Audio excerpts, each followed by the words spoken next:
Hello, good afternoon if you are on the East Coast, and good morning if you're way out west. My name is Aaron Lacey, and you are listening to Thompson Coburn's production of the Department of Ed's proposed financial value transparency and gainful employment rule. That's a mouthful, but we're talking today about one of the latest notice of proposed rulemakings from the U.S. Department of Education, and this is part of the higher education webinar series brought to you by Thompson Coburn's Higher Education Practice.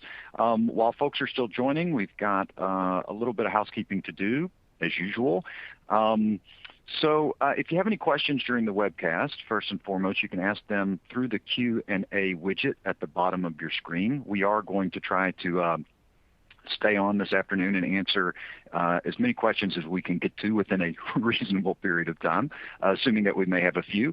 A copy of today's slide deck is available in the resource widget. I also want to highlight, and I will talk again about it during the presentation, there is a summary overview of this rule that tracks much of the content that we're going to discuss during the webcast, and it's in a PDF format. It's also in the resource widget. So both the slides and the PDF are there, and we encourage you to download both of those.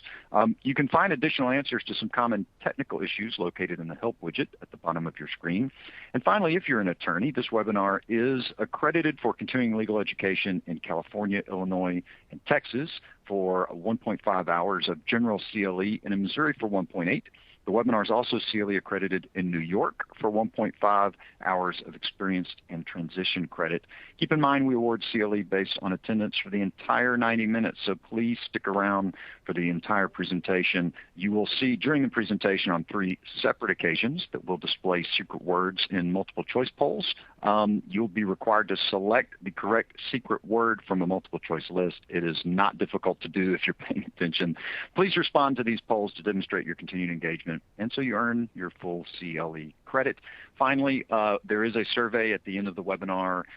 We deeply appreciate folks who take the time to respond to the survey. We always review them, and we always try to take that feedback and use it for the betterment of our future webinar presentations. So I mentioned earlier, just for those of you who may be joining for the first time, we have a pretty loyal following, but we always get a few folks who've not been through one of our webinars before. Thompson Coburn is a law firm.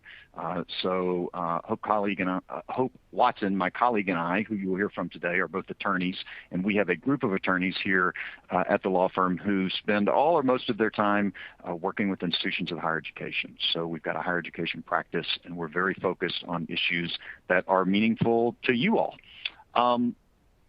My name is Aaron Lacey. I'm the chair of the higher education practice and have spent my entire career working with institutions on a wide range of matters. And one of the things our practice in general and I personally focus on are the rules and regulations of the U.S. Department of Education, particularly those involving the Title IV federal financial aid programs, which of course is right at the heart of what we're talking about today.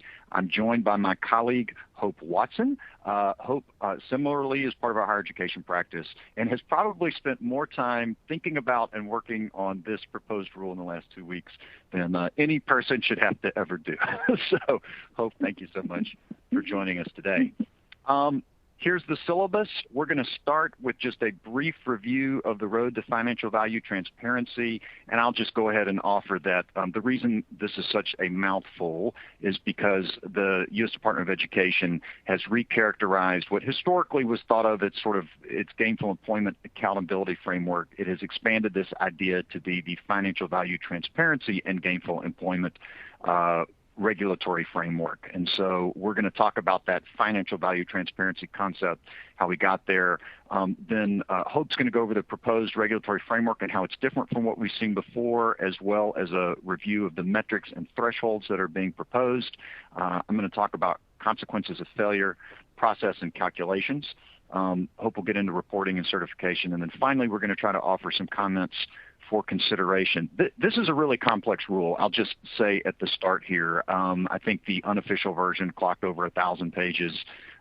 In this version, in the Federal Register is over 200 in tiny 3-column print. So suffice to say, we can't cover every nuance and complexity, but we think this is a very important proposal from the department. It's very important that you all know what this is all about. There is still time to comment. We're going to get into that in a second. And so we're going to try to cover as much ground as we can. And just keep in mind, in addition to the proposed rule itself, you've got our slide deck, you've got that summary PDF. So if something doesn't quite connect or you don't quite follow, there is an opportunity, of course, to go back and sort of review. So let's talk about how we got here. The gainful employment requirement, which is what most of you have probably heard of. And by the way, I'll say of the folks on the line today, we probably have about half from what I'll call traditional higher education and half from what I'll sort of refer to as career schools or proprietary education. So we got a lot of folks in both camps. I think historically this gainful employment rule and accountability concept has largely been thought of as an issue for career schools. It's never applied specifically to career schools or proprietary schools, but it's sort of had a disproportional application to that sector of higher education. And of course, one of the big changes here that we are going to talk about, not to bury the lead, is that this has been expanded in a way that it has much more implication for all of higher ed. But the gainful employment concept, so that we're all on the same page, actually that notion has been in the Higher Education Act since 1965. And in the definition of programs and eligible programs, it requires that all programs offered by proprietary institutions, doesn't matter what level, from an undergraduate certificate all the way up to a post-professional or doctoral degree. If it's a proprietary institution and if it's a non-degree program offered by a public or private nonprofit institution, then per the Higher Education Act, it must prepare students for gainful employment in a recognized occupation. Right? So in 2010, the Obama administration decided to create an accountability framework that was sort of based on measuring whether programs satisfied this requirement. And of course, the only programs that were required to satisfy this requirement under the statutory language were programs offered by proprietary institutions and non-degree programs offered by everybody else. So that's why the gainful employment framework historically only applied to those sets of programs, everything offered by proprietary institutions and non-degree programs offered by everybody else. So throughout this presentation, when I refer to a gainful employment program, that's what I'm talking about. Anything offered by a proprietary institution, any non-degree program offered by a public or private nonprofit institution.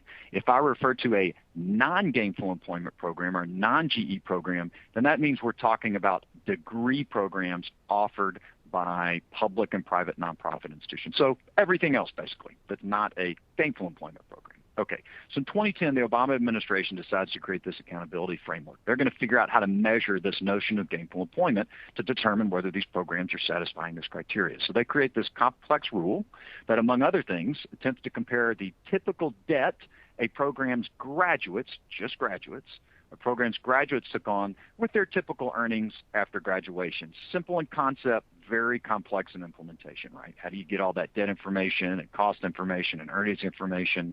What are the right graduates? What are the time periods and time frames, right? It gets complicated quickly.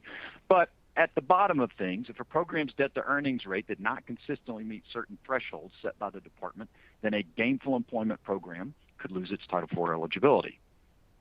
So here's sort of the key benchmarks right up until January of this year.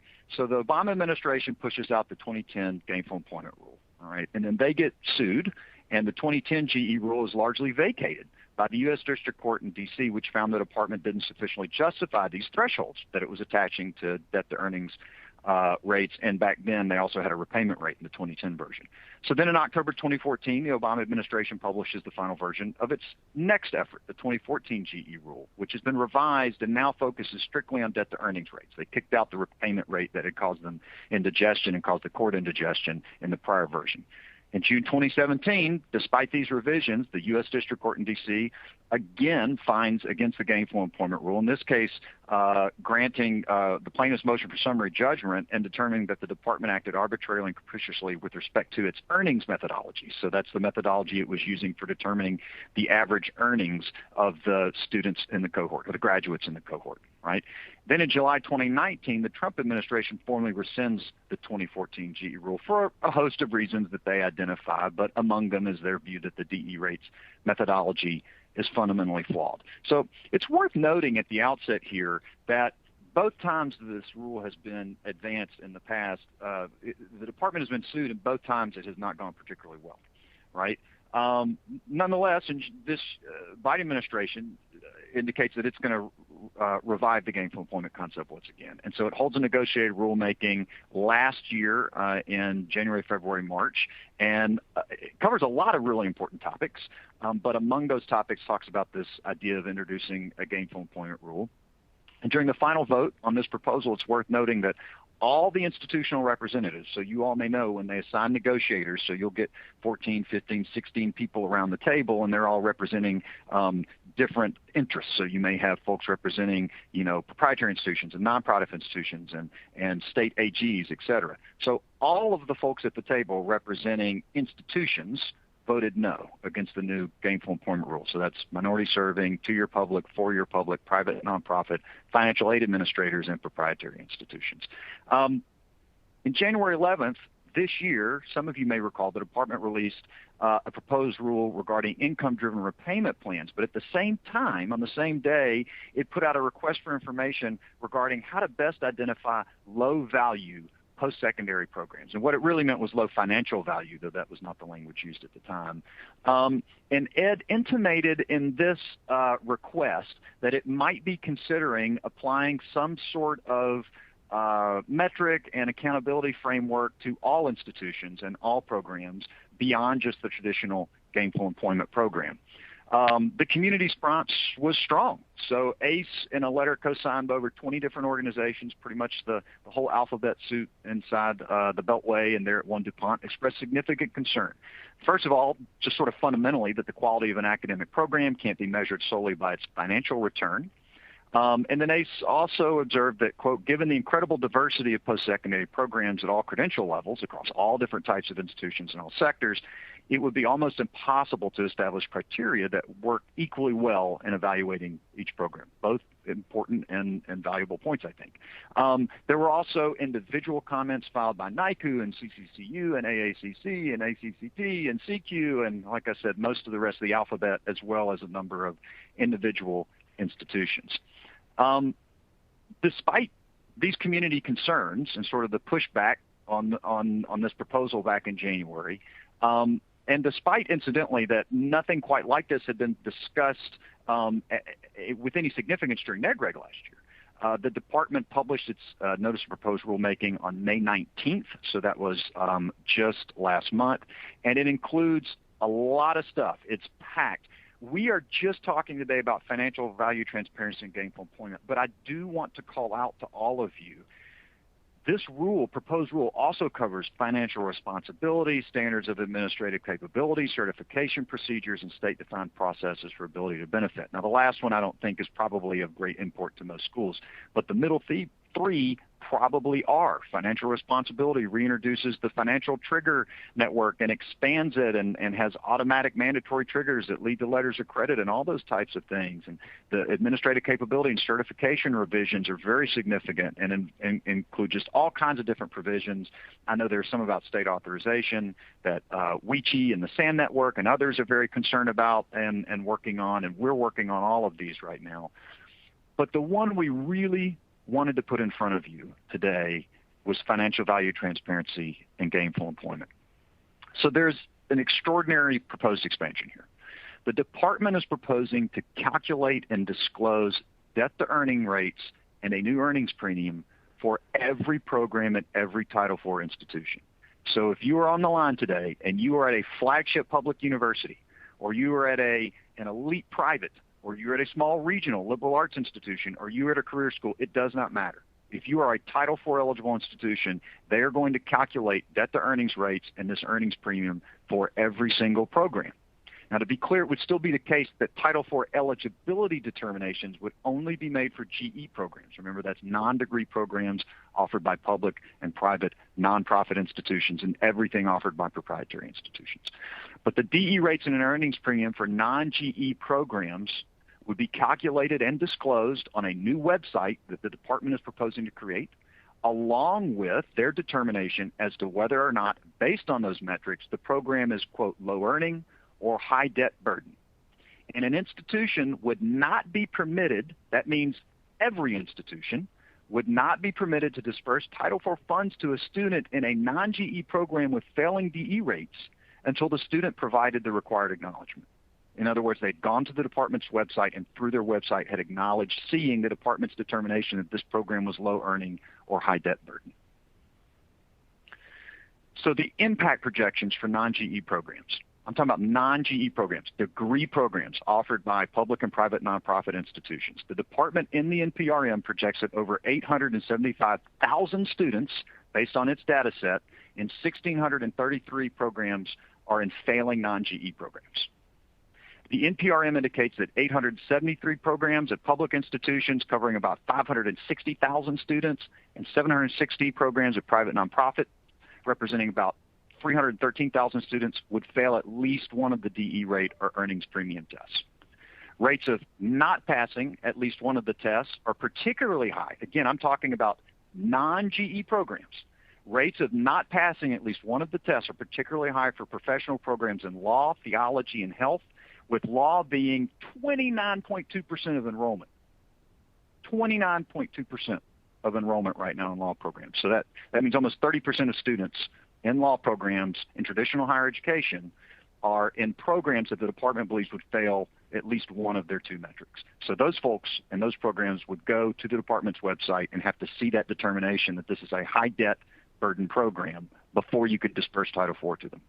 The department projects over 400,000 students and 989 non-GE programs that would have to make that disclosure, right? So the top projections, remember, that's 1,633, that's programs that would fail either one of the metrics, either the DE metric or the earnings premium. Under the department's proposal, non-GE programs, so traditional higher ed would only have to make the disclosure to students and get them to come to the website and sign the acknowledgement before they could get Title IV in those cases where the program failed the DE rates. So if it just failed the earnings premium, that requirement wouldn't be triggered. But if it fails the DE rates metric, then in that case, you would have to send the student to the department's website to see that the department deemed that program a high debt burden program. And their estimate is that about 400,000 students are currently in 989 programs that fail their DE rates, and those are non-GE programs.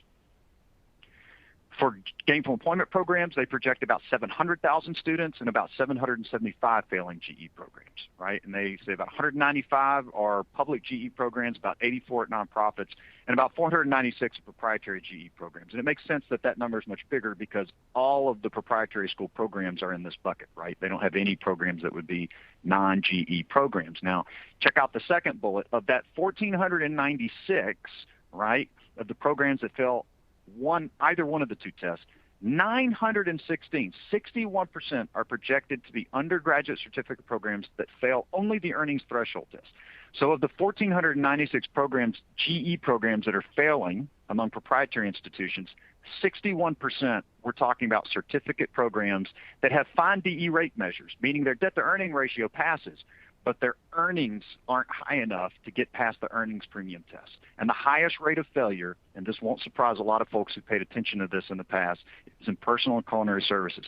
76% of students enrolled in those programs would have failing metrics, primarily the earnings metric, and those are cosmetology programs and culinary programs where folks come out and they're often gigging, self-employed, being paid not necessarily on a W-2, et cetera. Okay, you have 2 weeks to comment on this rule left. The department only gave 30 days. Ted Mitchell at ACE and others have pushed very hard to have that period extended. It has not been extended to date, to my knowledge. So you can comment through June 20th via the federal e-rulemaking portal. It's very easy to do. You just go online and you can literally type in your comments, or you can upload a PDF, and we give you the docket number here. Just a couple pieces of advice: individualized comments, particularly from schools and the regulated community, with examples of how the proposed rule may impact campuses, programs, and students are best, right? So copying and pasting somebody else's comments, not great. Individualized comments, much better. Institutions also may wish to initiate campus conversations with legal counsel, institutional leadership, professional colleagues, and trade associations.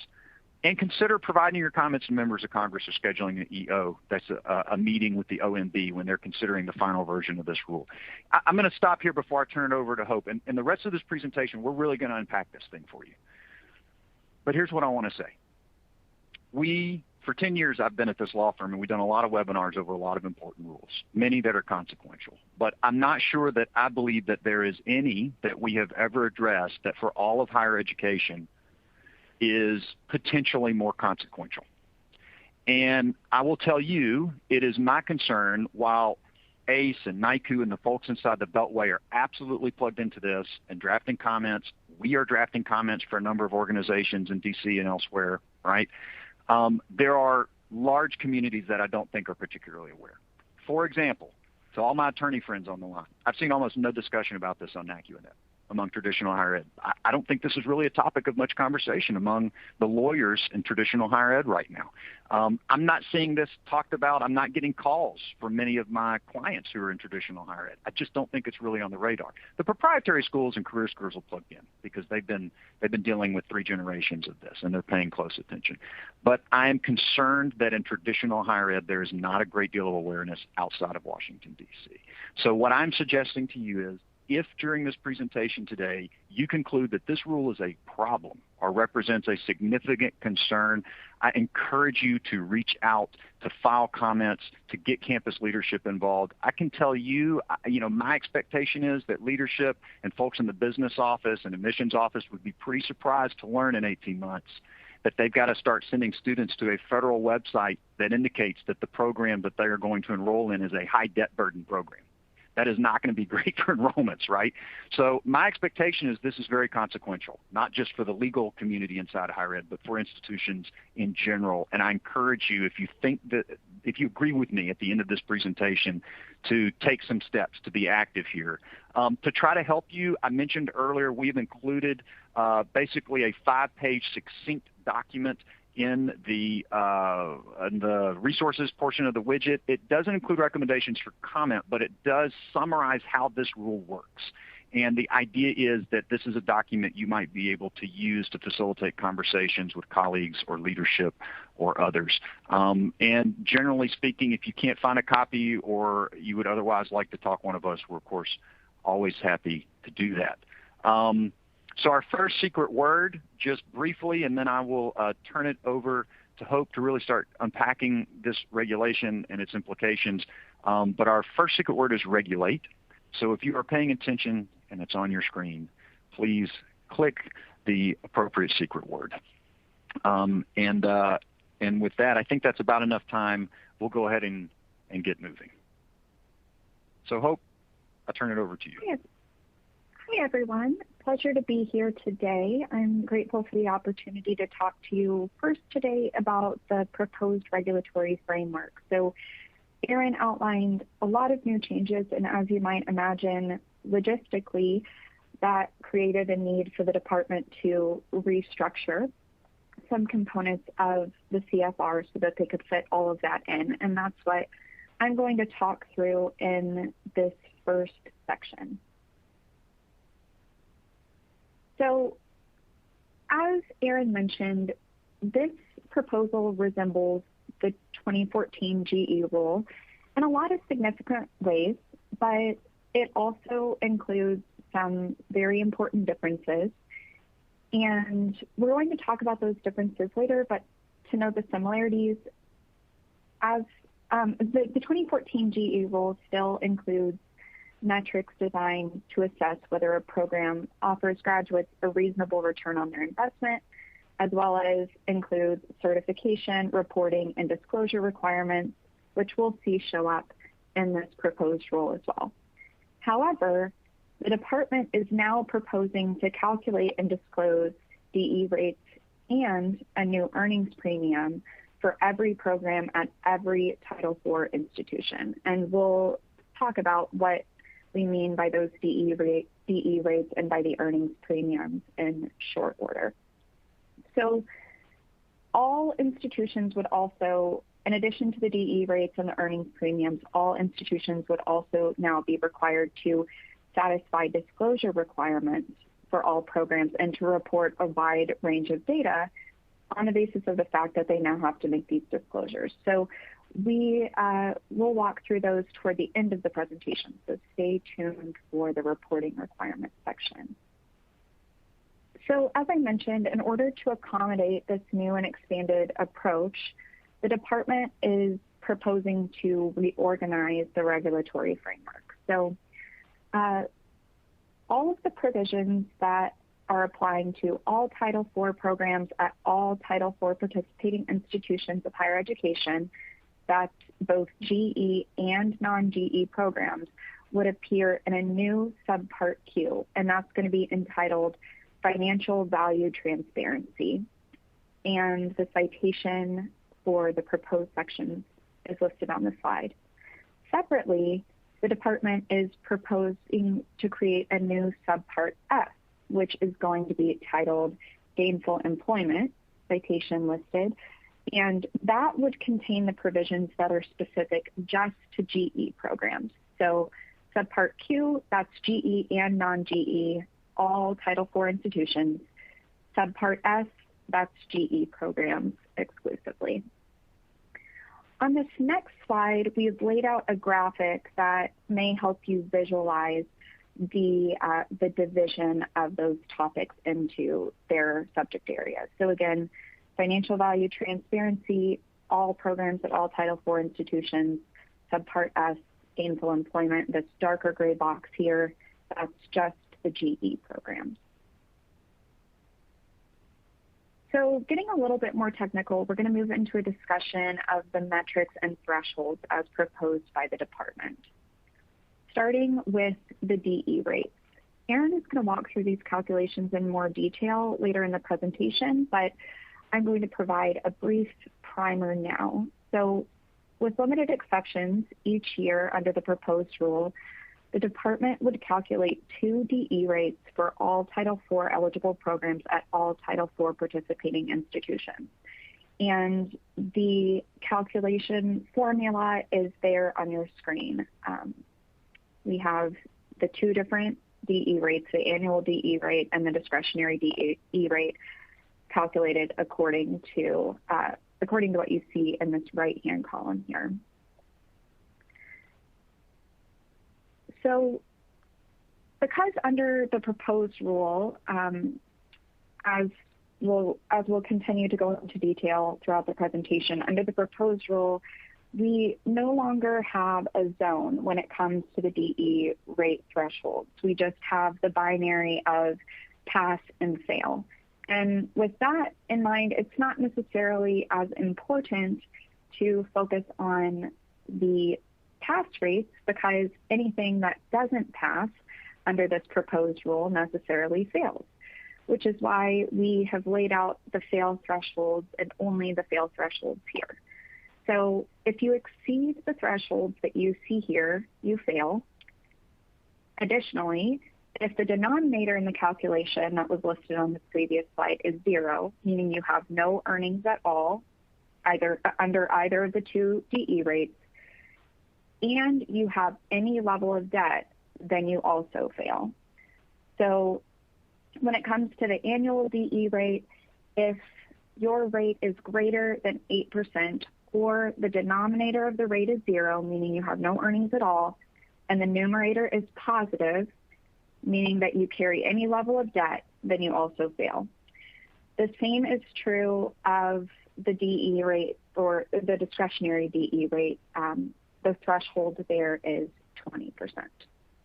And Hope, if you can just leave it on that prior slide real quick. Of course. I just wanted to point out a couple of things. First of all, Hope mentioned, so in the first version of this rule in 2010, the thresholds were actually 12 and 30.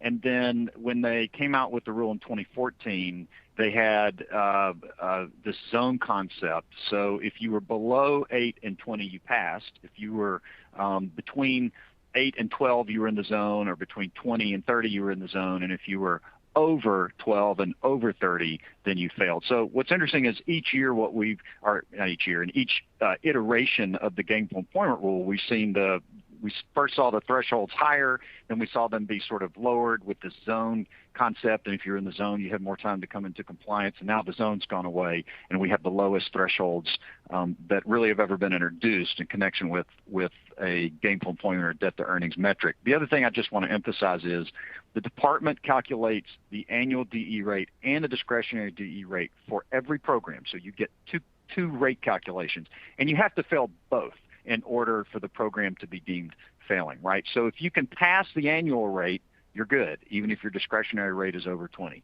Or if you can pass with your discretionary rate, you're good, even if your annual rate is over 8. So you have to fail both of these rates. So earlier, when we had those projections, we said, you got 875,000 students in programs that are failing, either the debt to earnings rates or the earning premium. That means in those programs that were failing the debt to earnings rate, they were failing both of these, right? Because you have to fail both in order to be deemed to have failed the debt to earnings rate test. Go ahead, Oak. Yes, thank you for that additional detail, Aaron. Next, we'll have a brief discussion of the earnings premium concept. And if you remember from our proposed regulatory framework overview, this is one of the two new concepts that is unique to this proposed rule. So according to the proposed rule, with limited exceptions, each year the department would also calculate, in addition to those DE rates on the previous slides, an earnings premium for all Title IV eligible programs at all Title IV participating institutions. And it would do that according to the calculation you see listed here, median annual earnings minus earnings threshold. So the department would determine whether a program fails the earnings premium test in accordance with the following threshold. So if the earnings premium is 0 or negative, that is a fail. So that means that annual earnings are equal to or less than the earnings threshold. And that takes us right up to consequences of failure, which Aaron is going to detail. Thank you, ma'am. All right, so as Hope mentioned, every year the department goes out and it's going to calculate 2 DE rates and an earnings premium for every one of your programs, right? Every Title IV program. And then it's going to make a determination. So the department at the same time, as part of this framework, is going to create a new disclosure website for all GE and non-GE programs. So it's going to have a big new, because we need another website, right? I don't know if it'll be part of the College Scorecard or College Navigator or some independent website, a new thing. But there's going to be a website that's going to have lots and lots of data on it about your program, right? And they say here, among other things, they're going to, for each program, they're going to have rates and earnings premium, whether it's low earning or high debt burden, completion rates, withdrawal rates, total cost, right? Total private education loans, median loan debt. Also, supplementary performance measures, and these are other concepts that have actually been proposed in the certification portion of this NPRM, but that could include something like a the department's talking about like a federal withdrawal rate, or something along those lines that could also be on there. So all of this stuff is going to be on this disclosure website for each of your programs, right? So for every program you offer, the department will create a website about that program that's going to include all of this data, including, again, their DE rates and earnings premium. So all institutions, first of all, even if all your programs are great in passing, all institutions have to provide a prominent link to and any other needed information to access the department's disclosure website on any web page containing academic, cost, financial aid, or admissions information. So take a step back and think about this. Everywhere on your website that you have any academic, cost, financial aid, or admissions information, or anywhere on any website that a contractor or third party creates for you, a microsite, anywhere like that, you're going to have to create a prominent link to the appropriate program page for your program. And the career schools already did this. They had to do this under the 2014 rubric, but this is going to be the case for every program at every institution of higher education. So if you're one of those institutions that says on your website, we're a flagship state university and we've got 700 different programs, you're going to have to figure out in all your marketing materials and collateral how you're going to include these links. All institutions have to provide the information needed to access the disclosure website to any prospective student or a third party acting on behalf of the prospective student before they sign an enrollment agreement, complete registration, or make a financial commitment. So all of your prospective students or their parents or anyone acting on their behalf, right, you have to figure out a way to get them access to the disclosure website for the program in which they're interested. And I'm sure we'll get more details on how that's going to work, but we've seen something similar, again, with prior versions of the Gainful Employment Rule. And those of you at community colleges, and maybe some of you at public and private nonprofits who have non-degree programs may remember doing this years ago for your non-degree gainful employment programs. Finally, all institutions are going to have to provide the information needed to access the disclosure website to any enrolled Title IV recipient. So anywhere in your marketing materials that are out there on the web, if they refer to academic costs, financial aid, or admissions information, and you got to figure out how to get these disclosures to prospective students and current students. Now, this doesn't have anything to do with how your programs are performing. These are just disclosure requirements, and they're in the revised proposed 66843, which is the consumer information section of the law. So these particular requirements are not in that new subpart Q or subpart S. They actually have been added to 66843, which is where a Clery Act and all these other consumer information requirements live. Okay, so if you're a non-GE program, consequences. Apart from those disclosure requirements, for any year for which the department notifies you that your non-GE program has failed the DE rates test. So that would mean that both the discretionary and annual rate are above those required thresholds, above 8 and 20, right? The institution would have to ensure that each student reviewed the department's website and acknowledged having seen the information about the program before they could receive Title IV funds or before you could disperse Title IV funds to them. Note that there's no similar requirement for any year in which a non-GE program fails to satisfy the earnings premium test. And what is fascinating, side note, is that a greater proportion of public programs by far, by a multiple of about 4, fail the earnings premium test than the DE rates test. So I would say that this is a win for the public and community college lobby, by the way. And I mean that sincerely. I mean, they did a very good job in influencing how this policy came out. So you only have to make this disclosure and get students to acknowledge if your program failed the DE rate test, not if it failed the earnings premium test. Though, keep in mind, the department's website would still show that it failed that earnings premium test, and it might still be labeled as low earnings. It just means you would not have to secure the acknowledgement before you could disperse Title IV. For GE programs, under the proposed rule, a GE program becomes ineligible for federal financial aid, so you lose Title IV if you fail the DE rates test in 2 out of any 3 consecutive award years, for which rates are calculated. In some cases, rates wouldn't be calculated if the cohort group is too small, below 30, or if the earnings agency couldn't find earnings information for the students, that kind of thing. Or if it fails the earnings premium test in 2 out of any 3 consecutive award years for which the program's earning premium is calculated. So now, remember under 2014, if you had a GE program, you had to fail the DE rates test 2 out of 3 consecutive years. There was also the zone concept, but put that to the side. Now, if you fail the DE rates test 2 out of 3 consecutive years, or you fail the earnings premium test in any 2 out of 3 consecutive years, your program could lose its Title IV eligibility. Another really meaningful sanction is the period of ineligibility. So if you have a gainful employment program, an institution can't seek to reestablish the eligibility of a failing GE program that it discontinued voluntarily, either before or after DE rates of the earnings premium measure are issued, or reestablish the eligibility of a program that actually is rendered ineligible until 3 years following the earlier of the date the program loses eligibility or that you voluntarily discontinued it. The voluntarily discontinued thing is because back in 2010, some folks were discontinuing programs voluntarily to avoid this very sanction, right? But here's the real kicker.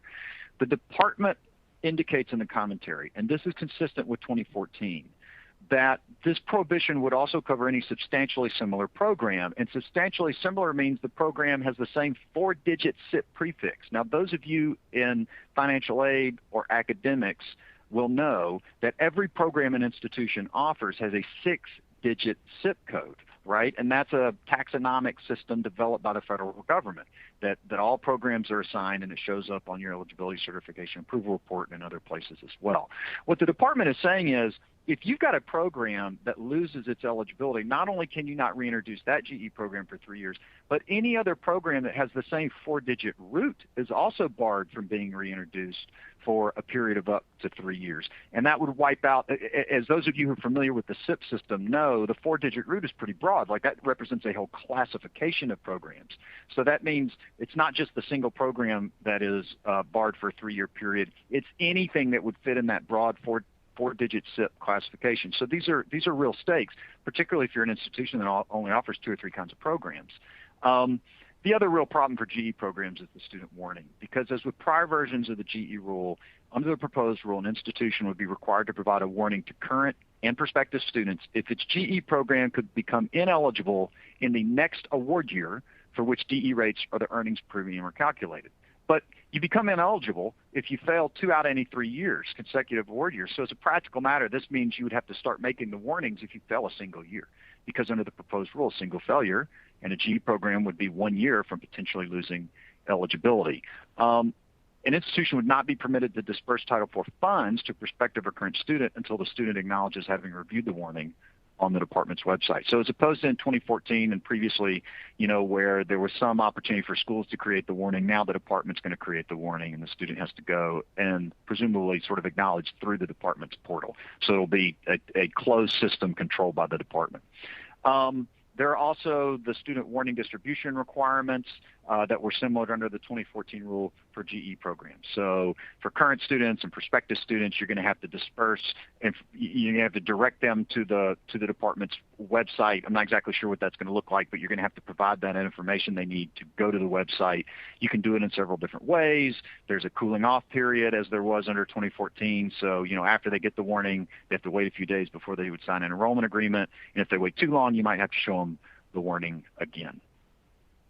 Okay, now we're up to our second special word, secret word, and that word is metric. Oh, such a clever setup as we get ready to get into the specific calculations of these metrics. So please take a moment to click on your screen on the little on the letter that corresponds to the word metric. And also, it's good to take a breath because I know I'm laying a lot on you. This is a really complex rule. Even in 90 minutes, it's a lot to try to get through. And we are trying to avoid talking too fast. Somebody in one of the comments once asked me if I was an auctioneer. Appreciate that. Point taken. So I will try to check myself periodically and not get too into things. So let's talk about the process and the calculations. Each year, the department will compile for each program a draft list of all the students it believes graduated during the applicable cohort period. So the department is really looking at and I'm going to give you an example in a minute here. But they're looking at students who graduated during a particular period of time. And there's a way they're going to figure that out. It's either across a couple of award years or across 4 award years, and there's sort of some different things that go into which one they choose. But at the end of the day, they're going to have a list of all the graduates that they think graduated during the time period that they're concerned with. And then the whole idea is they need to get the debt and cost information for those graduates. And they're going to create a list, and they're going to say, these are all the people we think are in the cohort, and we call that the completer list. And then they're going to remove from that anyone who may satisfy certain exclusion criteria. So, for example, if you've got a student who is deceased, the department is not going to hold you accountable for whether or not they are making the amount of money that they should be making to service their loans, right? And there are some other categories, total and permanent disability, or if they've continued on to another program. So if they are in graduate school right now, right, or if they're at another program at your institution, then the department's going to pull them out of the cohort, right, because they know they're still in school. So there are some exclusions, but ultimately they're going to get that completers list settled. They're going to send it to you to review and correct, and then they're going to send it over to a federal agency from which they're going to get earnings information. Now, in the proposed rule, they have not identified who that would be. In 2014, it was the Social Security Administration. This time around, they've indicated a preference for the IRS, but it has not yet been decided. So they'll send the completers list to, I'll say, the earnings agency to obtain the median annual earnings of the students on that list and the number, but not the identities of the students it could not match. And by the way, there have been privacy concerns in the past about, the information going back and forth. And the notion is, at least what we've been told is, the department sends the names over to the earnings agency. The earnings agency doesn't send back a list that has each person's name and how much they made. The earnings agency is only supposed to send back the median for the cohort. So, here's my program. I send it over to the IRS, and the IRS says the median earnings for the group of students that you sent me for that program is X, right? But they also say if there were 20 people on that list and we had no earnings information for 3 of them, they also are going to tell the department that. They're not going to tell which students. They're just going to say, but there were 3 for which we couldn't find earnings information. And the department's adjustment then is it goes back to the numerator, the debt calculation, and it pulls out the 3 students who had the highest debt. So it doesn't know which 3 students the earnings agency couldn't produce earnings information for, but it just gives schools the benefit of the doubt, and it pulls out the 3 highest earners in my example, and then it settles the completer list and does the debt to earnings calculation, right? If the earnings agency, I just went over this. Okay. So going to the final bullet, upon finalizing the DE rates and earnings premium, the department would issue a notice of determination to the institution informing it of the DE rates and earnings premium measure for each program, as well as whether it was passing or failing and the consequences. Like, you failed the DE rates for your non-GE program, so you have to start sending students to our website before you can disburse Title IV, or if you're a GE program, you're a year out from losing eligibility, you got to start making warnings, or maybe if this is the second year, you've lost eligibility, right? Okay, so let's talk about these calculations. You remember Hope showed this slide earlier. These are the two DE rates calculations. You've heard them done several times. You've got the annual DE rate and the discretionary DE rate. You'll notice that the numerator is the same on both of these, right? And really the denominator is very close. Discretionary earnings is really just median annual earnings minus 1.5 times the poverty threshold for for an individual in the United States. Right. And what the department was trying to do with the discretionary rate, which has been around, I think, for 3 versions now of the Gainful Employment Rule. I think it goes back to 2010, definitely 2014. The notion was there are some programs that where students take on a lot of debt, so they've got a high loan payment. We know that. But their earnings are high enough that they're still in actual dollars making enough to have a decent living. And to service their loans, right? So the notion is the discretionary DE rate was really at some level an accommodation for programs who produce graduates with high debt but higher earnings, right? So if you have a program like that, you might find that you fail the annual DE rate but pass the discretionary DE rate. But so the key concepts here that we need to define are what's the annual loan payment, what's the median annual earnings number, right? And then you can calculate the rest. So let's just walk through this real quickly. So the annual loan payment, I know this is a lot to wrap the brain around. I'm going to do my best to give you a little bit of a crash course because it's really important to understand where some of this is coming from, to understand what some of the concerns are. So the department would take either a 2 or 4 year cohort of qualifying graduates. They use a 2 award years worth of graduates if you've got 30 or more. If 2 years you only graduated 20, they'll expand to 4 award years so that they can try to get over 30. If they can't get over 30, they're not going to calculate DE rates. So they're going to start by seeing if they can get at least 30 graduates in 2, then they'll expand it to 4.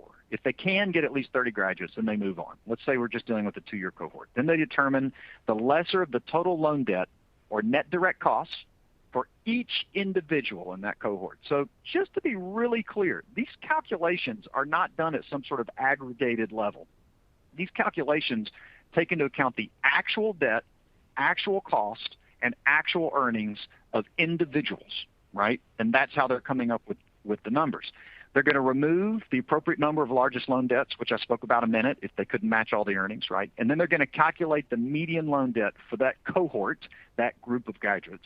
And finally, once they have that median, they amortize the median loan debt over an applicable repayment period, which varies depending on the length of the program, or I should really say the credential level of the program, and they'll use an interest rate based on a formula they have for coming up with interest rates. Okay, so that's how they get the annual loan payment. That's the numerator. The median annual earnings we talked about earlier. They send that list right over to the earnings entity, the earnings agency, and then that earnings agency is going to look at all those individuals. Supposedly it's going to actually pull their actual reported earnings, and then it's going to find the median of that cohort and send it back, and that becomes your denominator. And then the discretionary earnings number is just that simple calculation of median annual earnings minus 1.5, the poverty guideline. So I find that it helps to visualize this a little bit, and I've got 2 or 3 slides here to see if this will help. So talking about that graduate cohort, okay? So let's say we know we're looking at people who graduated in award years 14, 15, and 15, 16. I'll just throw out 2 award years, right? 14, 15, and 15, 16. So for your program, the department's going to come up with a list of everyone who graduated your program in those 2 award years. And you can sort of imagine if you had a spreadsheet here in the left-hand column, here's all the student names, right? I have numbers, but let's just imagine all your students' names who graduated are over there. And then what we're going to do is we're going to calculate the actual debt for each one of those students. Now, there's a complicated formula for how you get actual debt, and there are different things that go into that. And the proposal here is similar to what we've seen in prior years with a couple of small variations. But that's Title IV debt, and that's private loan debt, and that's also any amounts they owed you when they graduated, like on a payment plan. So there's several things that go into that number. But ultimately, you come up with a total actual debt number for each one of these students. And then there's also going to be a net direct cost number that's going to be calculated for each one of these students. So, and here in my example, I've said, well, we just charged them all $100,000, but it might not be like that, right? The program might be $100,000 sticker price, maybe even tuition discounting for some of them. Maybe some of them got scholarships or institutional grants, which under prior formulas weren't taken into account. But for my career school folks who've dealt with GE before, or community college folks who've dealt with GE before, it's now net direct costs. So the department is actually going to net out any institutional grants or scholarships. That's a big positive, by the way. That is a positive development with this proposal. But at the end of the day, they're going to take all that stuff into account, and they're going to come up with a net direct cost number. And that's going to also take into account costs for tuition, fees, and equipment, and some other things. And then what they're going to do, I want you to look at my far right column. For each student in the program, they're going to take the lesser of that number, and they're going to put it in that far right column. And here's the important point. It may not be the same for every student in your program. Now, my experience is typically in programs, you tend to have sort of borrowing habits or behaviors you identify across a lot of students. So most students will borrow more than it costs, or most students will borrow less than the program costs, right? But the point is, the significant point here is it's an individual student determination. And if you look at my spreadsheet, for example, for student 12, right, we're taking zero. They had $100,000 in costs, but they took on no debt, and so that's the lesser of the two. If you look at student 11 at the very bottom, they borrowed, presumably for living expenses and whatnot, more than the actual net direct cost. So the department takes the cost number, not the debt number. And after, on the far right-hand column, we get that lesser of number for everybody. The median, of course, is the one right in the middle. So if you're ever projecting rates or you're talking to someone about how you come up with all of this stuff, I mean, fundamentally, this is it. But understand, it's for every one of your programs. They're going to take the graduates that fit into these cohorts, and then they're going to have to pull actual debt and cost information. A lot of the information is going to come from you as part of the reporting process that Hope will discuss later. So I want you to remember that 52,500. That's our median loan debt number, okay, for this cohort. So the next thing the department's going to do is they're going to take this amortization formula on the left, very fancy for the mathematicians in the audience, right? Rest assured, you can plug all this into an Excel spreadsheet. It makes life a lot easier. But looking to the right, you sort of get an idea what the key concepts here are that are going to get you to this calculation. So we just calculated that median loan debt. That's our top line, right, in the graphic on the right. That's the 52,500. Then we got the median annual earnings. So they sent the cohort list, the completer list, over to the earnings agency, and let's say it sent back and said $60,000 is the median earnings for these individuals. By the way, if you don't know yet, they are measuring earnings typically 3 years after graduation, 3 to 3.5 years after graduation. So we're saying at that point in time, your graduates for this program, the median earnings for those graduates in those cohorts was $60K. So if you recalculate the discretionary income, you come up with $39,615. What I did, that's by taking the $60,000 and subtracting from that 1.5 times the 2022 poverty guidelines. So here we've got, now you see, we've got our numerator for both equations, the median loan debt, and then, I'm sorry, that's not the numerator. The numerator is down at the bottom, annual loan payment. But we've got the median loan debt, which we will use to calculate the numerator for both equations. And then we've got the denominator for the first equation, $60K, and the denominator for the second equation, that's the $39,615.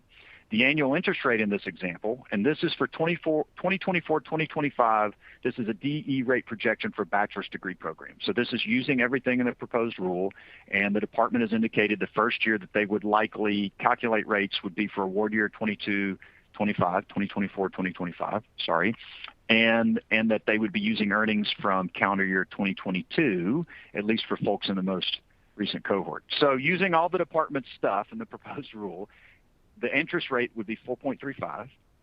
The repayment period for a bachelor's degree program is 15 years. So we plug the interest rate and the repayment period into our amortization formula along with our median loan debt, and we get the annual loan payment of $4,771. And it just so happens that this is an exactly passing program, right? So the annual DE rate using these numbers is 8%, and the discretionary DE rate would be 12%, which are the exact thresholds. If you go above those at all, then you would fail. So this is sort of the minimum that you could do. Okay, I want to talk to you a minute about data relationships, because this is also extremely important. It's hard to understand, but it's extremely important. So I mentioned a second ago, the department in the NPRM uses as its example the 2024-2025 award year, and that's because these regulations, the earliest they could become effective would be July 1, 2024. So the first award year during which the department could calculate these rates would be that award year. So if that's the case, then for your program, when they're doing these calculations, they'll be looking at individuals who graduated first in 17, 18, and 18, 19. That's the idea. So those are the 2 years they're looking at your graduates, and that's the 2-year cohort. If you don't have at least 30 people graduated for your program in those 2 award years, then they'll expand it. And now they'll be looking at folks who graduated between 15, 16 and 18, 19. So you can see I'm in that the second column in, and I'm working my way down. And you can see award year of graduation, 2-year cohort, 4-year cohort. Out to the right, you can see the calendar year for which they'll be taking earnings. And those of you who've done gainful employment in years past will recognize that this is a change. It used to be that under the prior versions of this rule, the department took earnings from a single calendar year for everyone who graduated. It didn't matter if I'll look at the 2-year cohort example here. So under the 2014 scheme, the way it would have worked is you would have still been looking at the students who graduated in 17, 18, or 18, 19, but we would have been looking at earnings from 2022 for all of them. The department's instead, it's saying, you know what we're going to do is we're going to keep that interval the same. So we'll take 2022 calendar year earnings for folks who graduated in 18, 19, but we're going to take 21 calendar year earnings for folks who graduated in 17 and 18. So the first cycle where the department might do this, so that we're all clear, right? The department would be taking information for individuals who graduated 17, 18, 18, 19 or earlier, right, and looking at their debt and cost. And then it would be taking calendar year information from 21, 22, or if they have to go to the expanded 4-year cohort, it would be going back further in time. Now, some of you may be looking at this and saying, well, wait a minute, I've got some concerns here. First of all, when this rule goes into effect, it would seem to me that all of this data has already been cooked. In other words, what can I do to impact outcome on the day this rule takes effect on July 1, 2024? And the answer is, as this rule is proposed, nothing. Let me say that again. There's no transitional rate concept here that has been proposed. I mean, there's a little bit of one that I'll talk about, but not like under the 2014 GE rule, where the Obama administration actually sort of understood this problem and tried to create a transitional concept, right? There's nothing like that. So first of all, to be very clear, on the day this rule takes effect, you could decide to charge nothing for your program for the next 20 years and still fail, right? Because, as you can see, if you look out towards these projections, even if you go out to 26, 27 award year, we're still looking at debt and cost data that precedes the effective date of this rule. In fact, even in 26, 27, we're talking about students who graduated in 2020, 2021. We're not even close to 24, 25. It will be 2030 before the department would start looking at folks who graduated in 2024.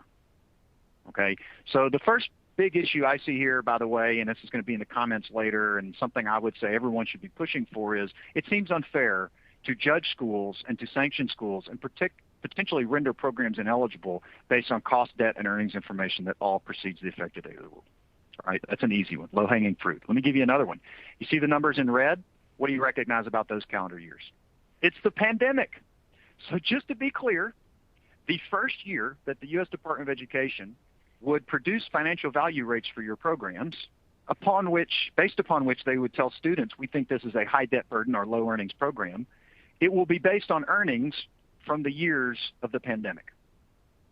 That is not a mistake. I want to be real clear about that, right?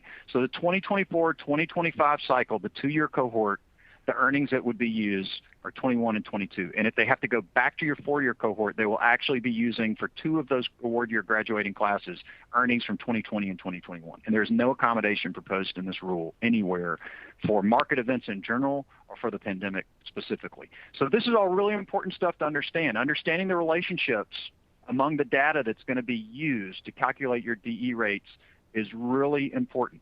And keep in mind the earnings information for the earnings premium is the same as it is for the DE rates calculation. Speaking of the earnings premium calculation, let's talk about this one for a minute. So this is a simple calculation. The earnings premium is really they're just taking that median annual earnings number that they pulled from the earnings agency for your cohort. So, the IRS or whoever says to the department, $60,000 is the median annual earnings. And then the department subtracts from that this thing they're calling the earnings threshold. And if the result is a positive number, you're okay. If the result is a negative number, you fail. It's that simple, right? The earnings premium needs to be better than zero. Because the notion is that the earnings threshold represents, on average, what people would make who've not obtained any type of post-secondary education. In other words, what's sort of the average earnings of people who just graduated from high school? And philosophically, the notion here is if folks graduating through your program aren't even making as much as folks who have no post-secondary education, then that's a problem. And philosophically, that makes sense. But there are some issues with this earnings threshold, right? So the earnings threshold is defined in the proposed rules, the median earnings for working adults aged 25 to 34 who either worked during the year or indicated they were unemployed when interviewed, with only a high school diploma or recognized equivalent in the state in which the institution is located or nationally if fewer than 50% of the students in the program are located in the state where the institution is located while enrolled. I know that is a lot to wrap the brain around. So let me just try to dig into it a little bit more. So in the commentary, the department adds a little more color, and they say, look, the earnings threshold, here's the deal.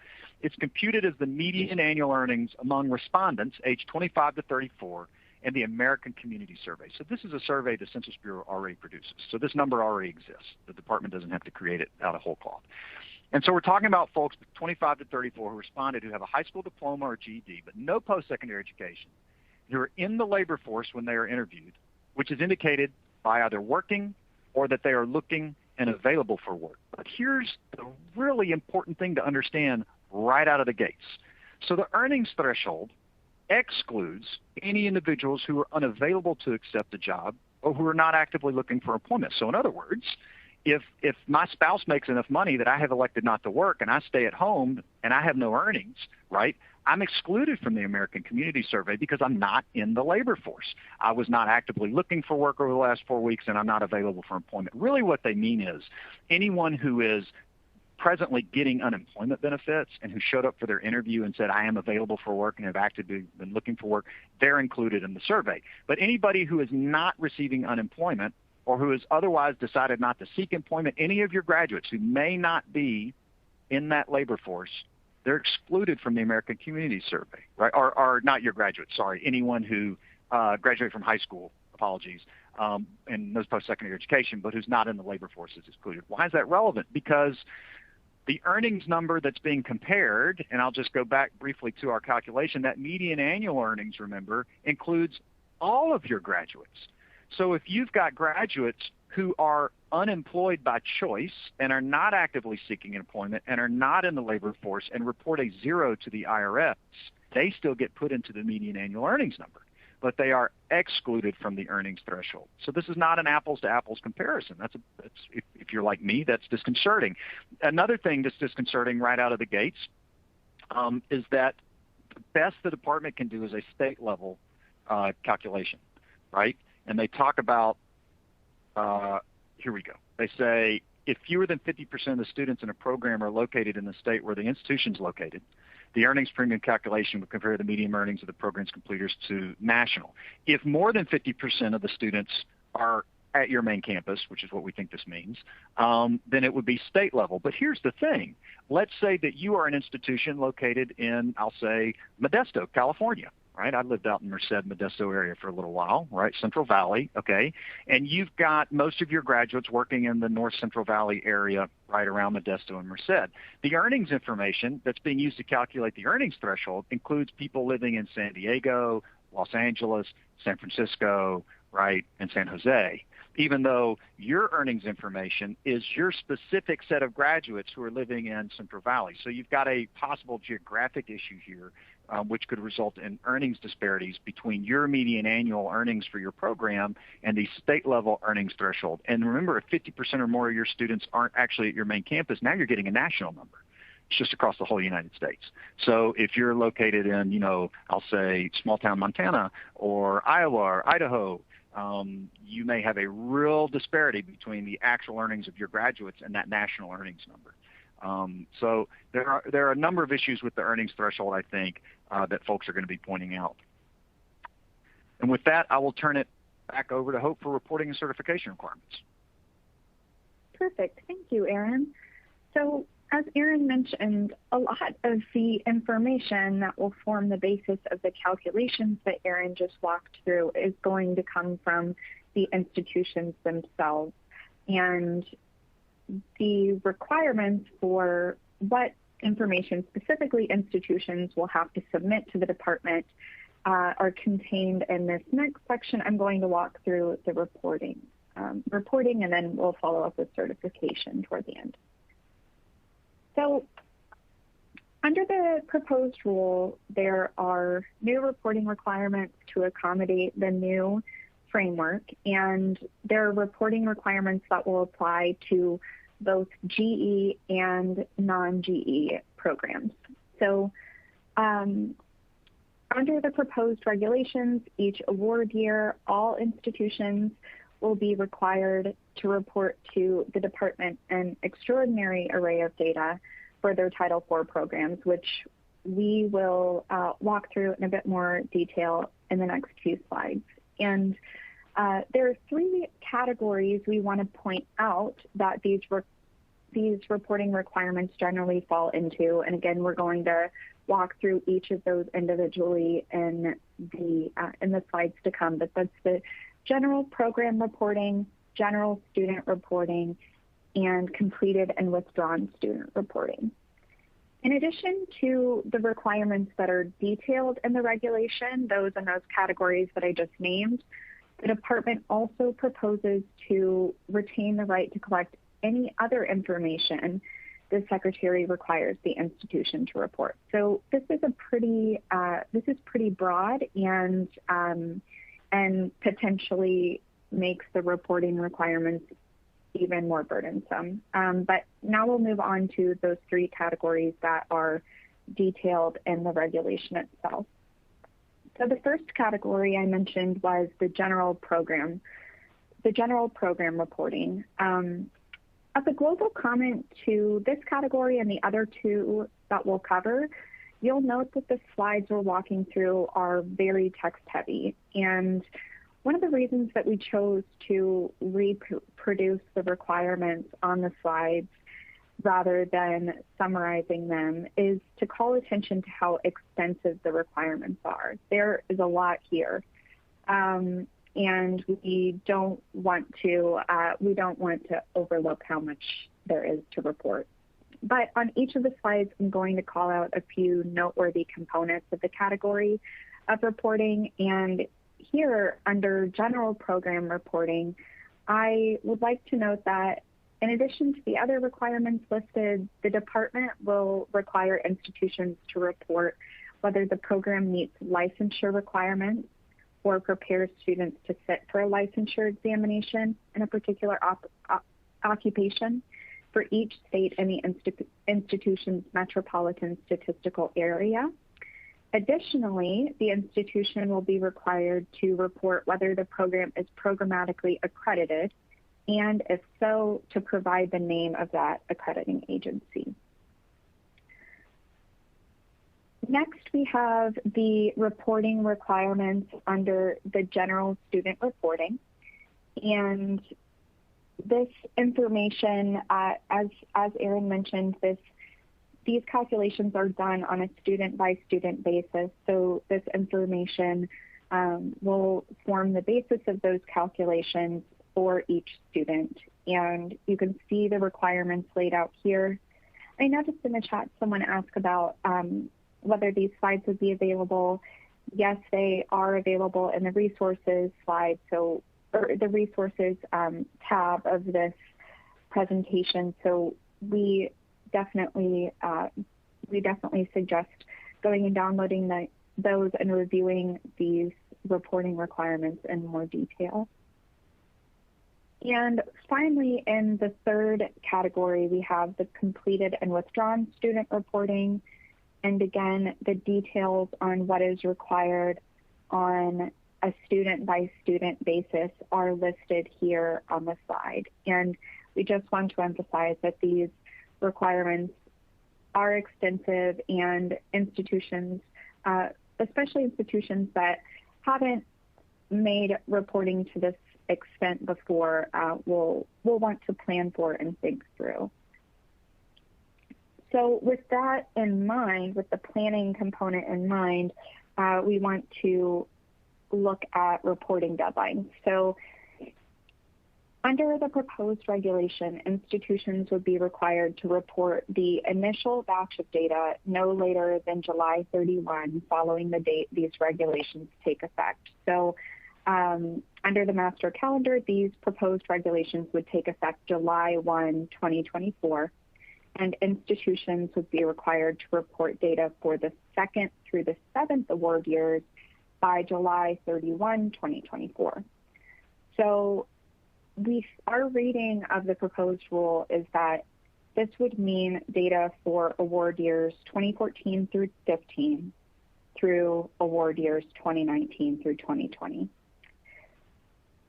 So just like in prior versions of the rules, the department has considered the fact that due to record retention policies at institutions, there may be some cases at some institutions where the institution is no longer able to supply the required data, that they no longer have it on hand because of a perfectly lawful record retention and destruction policy.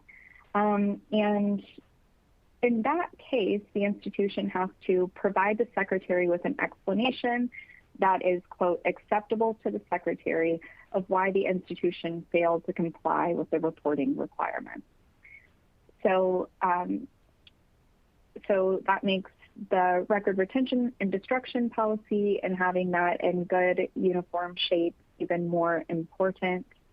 And everything I just outlined in those first two bullet points, again, applies to that initial batch of data. For the future years beyond this first reporting year, the data for each award year would be due by October 1st, following the end of the preceding award year.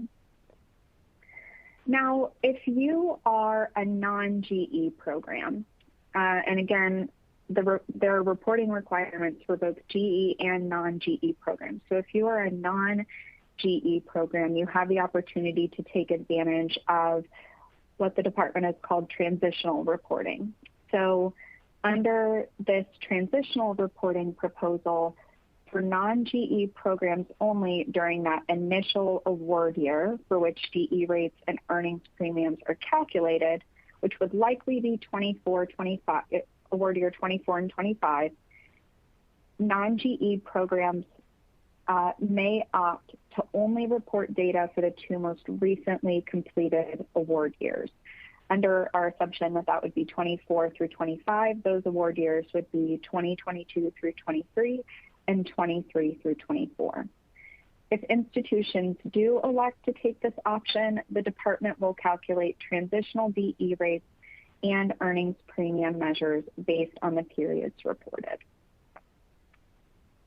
And if you can go back to that prior slide, Hope. I just want to, what's interesting is this is in the regulation, but there's very little conversation about it in the preamble. You know, our expectation is, and also there's really no explanation as to why this is just for non-GE programs and not GE programs. But, you know, the main point I wanted to make here is our expectation is while you would be reporting debt and cost information for a more recent cohort, the earnings information would still have to be from 2022 to 2023 in order for them to run the calculation, which means, and this is what happened under the transitional rate concept of the 2014 rule, you would have debt and cost information for a more recent group of students, which would be students who graduated in 22, 23, 23, 24, but you would have to use earnings information that is not for those students because they've just graduated, right? And if you still want to have earnings information that's roughly 3 to 3.5 years post, a class graduation, what that means is you're probably taking earnings information for a different group of students. So you're taking, you're sampling earnings from, say, 21, 22, or 23 for folks who graduated 2 or 3 years before, but you are producing debt and cost information for a different cohort of students who graduated more recently. So it creates this odd circumstance where the debt information and the earnings information are not for the same group of students, which of course foundationally is how this rule is designed. But it's the only way you can sort of accommodate the desire to create a transitional rate concept. Keep in mind, though, that this only appears to be available for the very first award year. So there is still going to come a point in the very near future where even for non-GE programs, schools are going to have to report, that back 5, 6, 7 years award years of data so they can start producing the metrics under the sort of primary formulas. The other thing we haven't mentioned, but I'll just throw out right now, is if you have a program that has a medical or dental residency component, there is a special carve out in the law. I mean, you're still subject to all of this, but the department actually reaches even further back in time and creates a cohort because they're trying to create some room for that internship or residency obligation.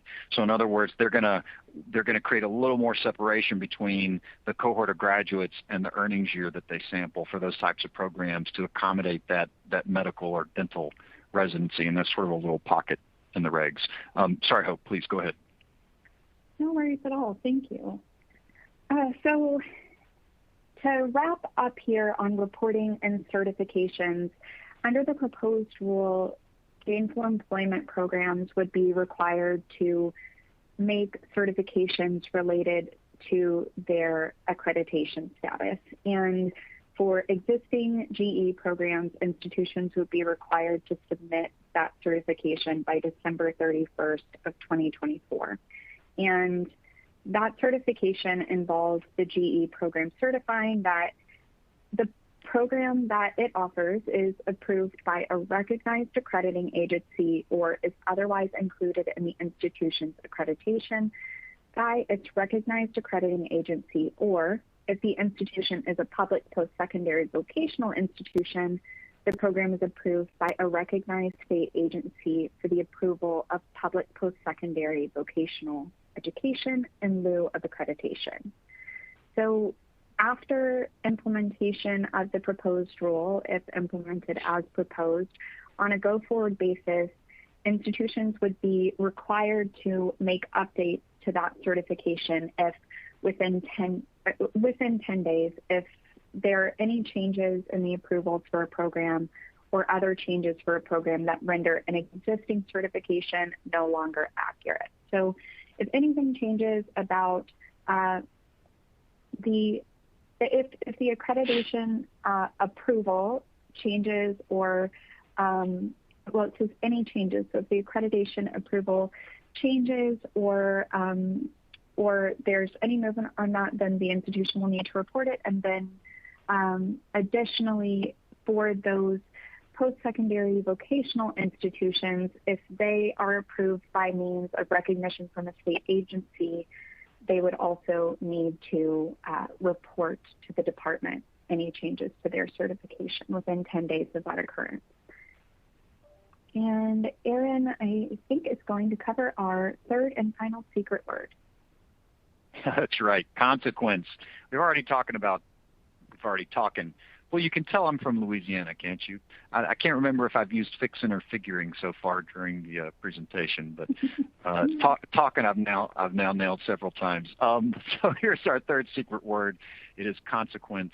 And please take a moment if you are looking for CLE credit to click on that. Also, I will take a moment to offer a little shout out. I noticed that there were some folks from my home state of Louisiana who might be tuning in today, including one from my hometown of Alexandria, Louisiana.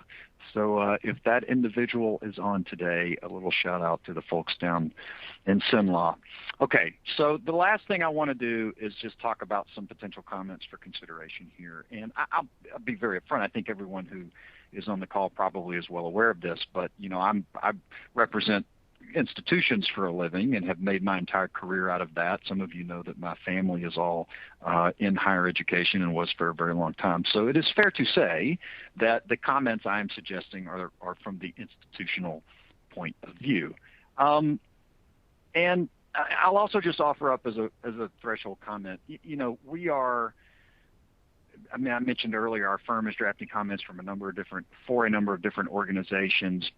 Different folks have different perspectives, and so not every, and there are scores and scores of comments to be made, particularly if you get into the real technical aspects of these rules, and the metrics and the calculations.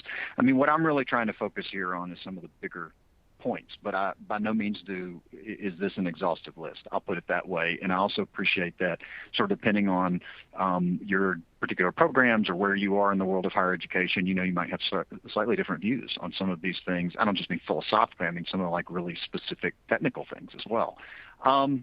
That having been said, so I certainly think the first bullet I've got here is just a repeat of ACE's comment that they had in their letter that they submitted in response to sort of the department's solicitation back in January, because I think it is an important and reasonable and valid one, and that is, look, the quality of an academic program can't and shouldn't be measured solely by its financial value.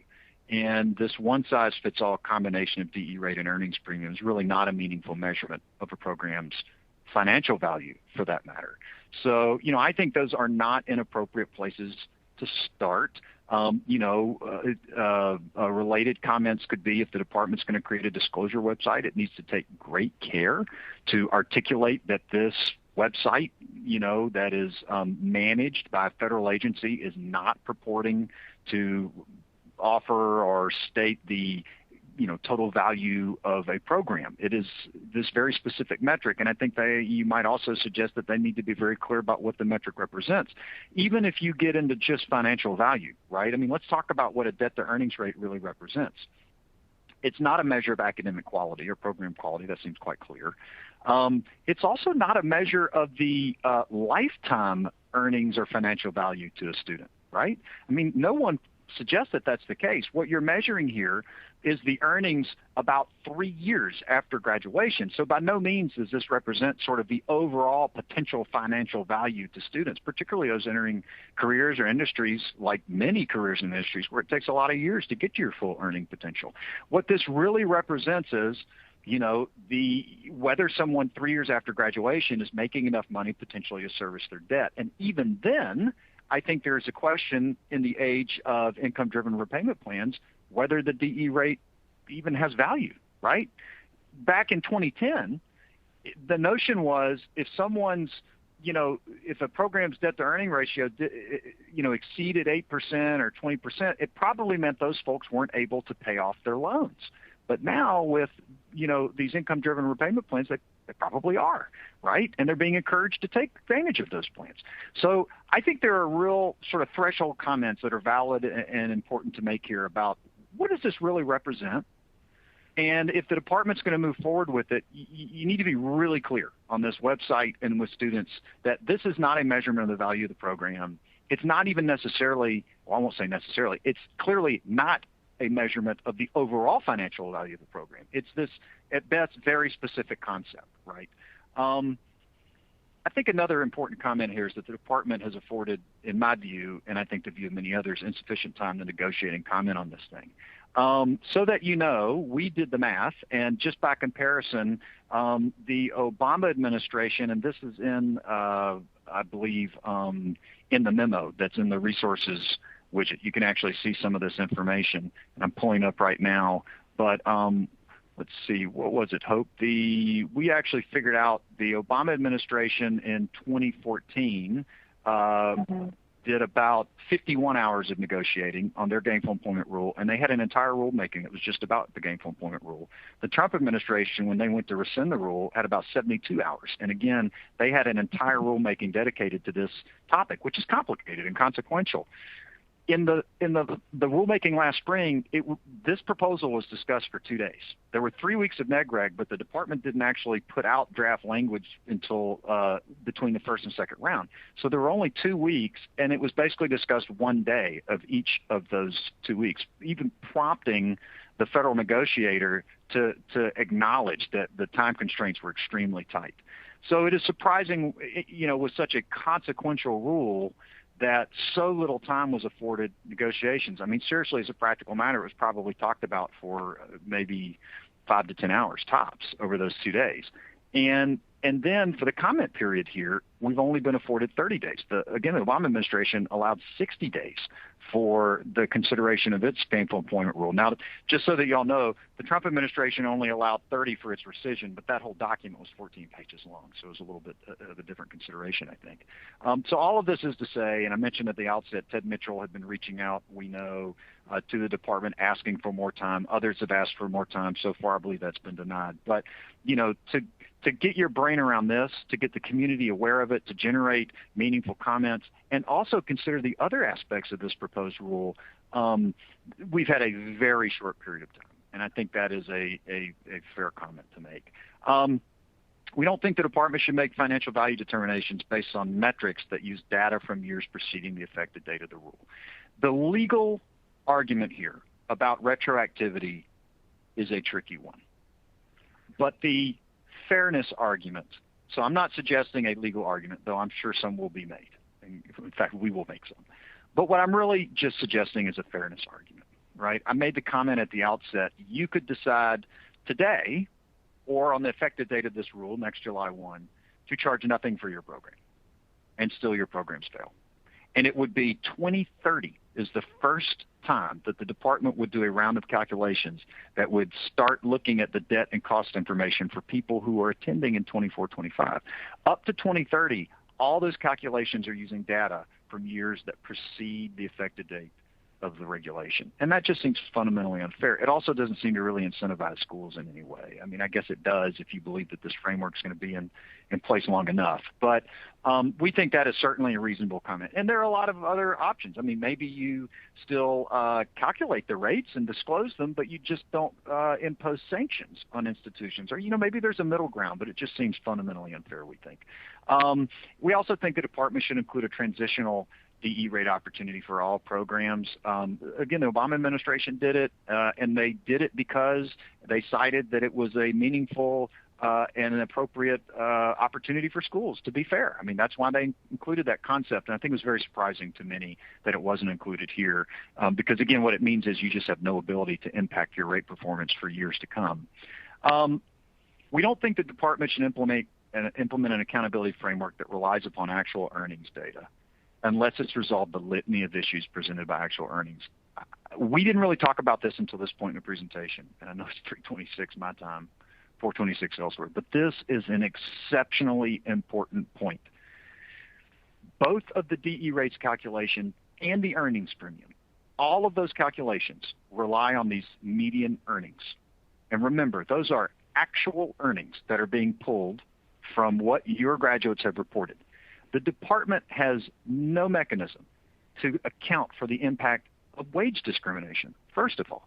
So if you have programs that primarily enroll and graduate women or minorities who are making less when they graduate, there is no accommodation for that. No accommodation.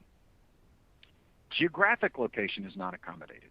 So if I am offering a program at exactly the same price point and of the exact same quality in a small market where people who graduate don't make as much money, my DE rates, all of those things, my earnings premium will be lower, and I'm more likely to fail. There is no accommodation for market events on earnings, like the COVID-19 pandemic. There's no accommodation for unreported income, which was the basis, by the way, of the D.C. District Court granting summary for motion judgment in 2014. They said you haven't figured out how to manage this underreported income problem. You've got all of these people, presumably, who are self-employed or otherwise, and we've got all kinds of historic data that shows that they don't always report their full income. And the department's response to that in the preamble is sort of twofold. I mean, on one part it says, well, we just don't think it's that big of a deal. There's some more recent data that suggests maybe it's not a big problem. And also, if they're not reporting their income, that's illegal and they're breaking the law. Okay, but by the way, they made the same argument in 2014, and a federal judge said, yeah, but that is neither here nor there. You're still penalizing the institutions for something that's beyond their control. It's baffling to me that they have come back with this again after, not only having received comments and concerns in the past, but actually, having problems in federal court over this issue without a really meaningful solution. And there still is not one. And I invite you, read the commentary. If you think the department really has solved this problem or addressed it sufficiently, then don't comment on it. But from my perspective, I've read it, and I don't think that there really is a meaningful solution for underreported income. I think institutions just lose. Similarly, unearned income and self-employment income also has not been addressed, right? So you've got people who are reporting zeros, as I mentioned earlier, not because the program isn't a good program, because they aren't working, or because they have chosen or had no alternative but to stay home with family or children, et cetera. And all those zeros go into your denominator, and there is no accommodation for them. The issues with using actual earnings are truly manifold. And there, in my view, is not a significant accommodation for the majority of them. And I encourage you to think about this. Certainly, you may disagree with me, but once you look at it, if you feel like it's an appropriate place for comment, I would encourage you to comment. It would be extraordinarily inappropriate, I believe, to hold institutions accountable and to assign on a federal website a high debt burden or low earnings label to a program based on earnings data generated during the COVID-19 pandemic. I'm a little baffled by this, and I certainly believe it's an appropriate area for comment. The department should not implement an accountability framework that relies upon an earnings premium, because the proposed earnings threshold is not a meaningful or appropriate basis of comparison. And this goes back, remember, what they're going to do is they're going to take median annual earnings number, and let's just pretend that they solved all these issues, and this was a really great number that they were getting from the IRS. This was a really representative median earnings number for your cohort, and then they're going to compare that to this earnings threshold. But the problem is the earnings threshold is calculated in such a different way, right? We talked about it's not geographically proximate to your institution or even to your students, right? It could be at a state level or national level. It includes individuals it excludes individuals who aren't available for work and drawing unemployment income, whereas the annual earnings number of your graduates includes those individuals, right? The other thing I didn't even point out earlier is your median annual earnings number, recall that sample, those earnings are taken 3 years after graduation. Whereas the high school number, the earnings threshold, takes earnings from individuals who are, was it 24 to 35, Hope? What's the number? I don't have it right here in front of me. Yep, 24 to 35. Yeah. That's right. Right. So you could have someone ostensibly who graduated from high school and entered a career in their early 20s and has now been earning in that career and working their way up for 10 or 12 or 13 years. Whereas your graduates, at best, have graduated from your program and been out in the world for 3 years. And that also seems like a not apples to apples comparison. And that's what we mean by not an appropriate basis of comparison. There are all these reasons that these numbers really aren't appropriate to compare. We think the department should provide institutions with a meaningful opportunity to review and correct DE rate data and calculations prior to reaching final determinations and to file an alternate earnings appeal. Remarkably, both of these mechanisms existed in the 2014 rule. The Obama administration is on the record as saying, we've included these because we think this process is important and it makes for better, more accurate rates. We want institutions to have an opportunity to check the numbers and let us know if they think there's a problem. And the alternate earnings appeal, the idea there was if the IRS or SSA came back with earnings information and schools said this cannot possibly be right, they had the opportunity to go out and conduct a survey, statistically valid survey carried out pursuant to department requirements to try to come up with alternate earnings data. And what's fascinating is when the department was sued in 2014 and the folks suing the department raised serious concerns about the quality of the earnings data, remember, concerns that the judge thought were valid enough that it granted the motion for summary judgment. One of the department's defenses to the underreported income problem was that this alternate earnings appeal existed. And they said, well, we understand that some folks may not report their income, but institutions have an opportunity to go out and conduct an alternate earnings appeal. So there's a solve. And what's fascinating is here they took that off the table. So it just begs the question, if they get sued again over underreported income, they don't even have the alternate earnings appeal anymore as sort of a counter argument. It's, again, sort of baffling. On its website, and in its various acknowledgments and warnings, the department should exercise great care and precision when describing the nature and import of the metrics. That's sort of, I mentioned that with the first comment. And then finally, we think the department should develop and disclose alternative value measures to provide a more holistic picture of program value. So, look, if the department really wants to get there, and you may disagree with this, I know different folks at different schools are going to have a different view, but right now all we're getting is these sort of two very specific metrics that probably don't even represent financial value. if the department's really trying to get at sort of the value proposition in programs, maybe work with the regulated community and let's talk about, could we do, completion rates, or are there other measures of program value that might be at least included alongside these other metrics? So it's just another concept that might be worth considering for comment. All right, so we've covered a lot of stuff here. I'm going to talk about a few things just quickly, and then we'll do questions. I've been told by my producer that this system shuts down in 26 minutes. So I will try to get to as many questions as I can prior to the top of the hour, but please know that I will have to wrap up by about 3:55 my time. Before I do that, I do want to mention we have put all our resources that we have been generating in one place. It's our new resources page, and it's Thompson Coburn / higher ed resources. If you can't find it, let us know, but we appreciated that sometimes it could be difficult to find our blogs and the other things that we were doing for you guys. So we've put them there. We invite you to come check this out. It's all of our stuff. And when I say all of our stuff in one place, I mean you've got our webinars like this one, which are all free and on demand, and we do a lot of stuff that's specific to higher ed. You can see some of them here. We did third-party servicer. We did the Ed Regulatory Outlook earlier this year. And this one will be ready and available tomorrow. I think that we're going to send, you'll all get an auto-generated email that has the recording of this, the slides, and the concise summary of the rule are in the resources widget right now, and I think links to those things will also be circulated automatically. In addition, we've got our blog. You can see actually just earlier or last month we wrote about the financial value concern here.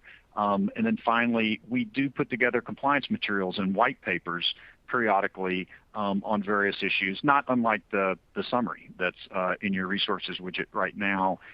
We often do this for issue areas that are just coming up so frequently, we decide to just create something for clients and non-clients. Anybody can pass them around.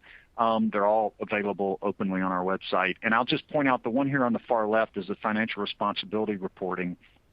So that's one of the other things that's in this NPRM. We don't have time to talk about today, but it is in there. When that rule becomes final and the reporting requirements are adjusted, we'll update that white paper and we'll make sure that it's out there and available so it can be used sort of as a tool for schools to make sure they're hitting those reporting obligations. Okay, so with all of that being said, I'm going to try to start hitting, oh, and by the way, here's our disclaimer. I'm not your lawyer unless I happen to be your lawyer. So let's try to get to some questions. I'm actually going to take these in reverse just because I think that sometimes questions get answered that come up early in the presentation. So for the debt to earnings ratio, we want to verify that loan debt is just for the program the student is currently enrolled in and doesn't include debt from previous study.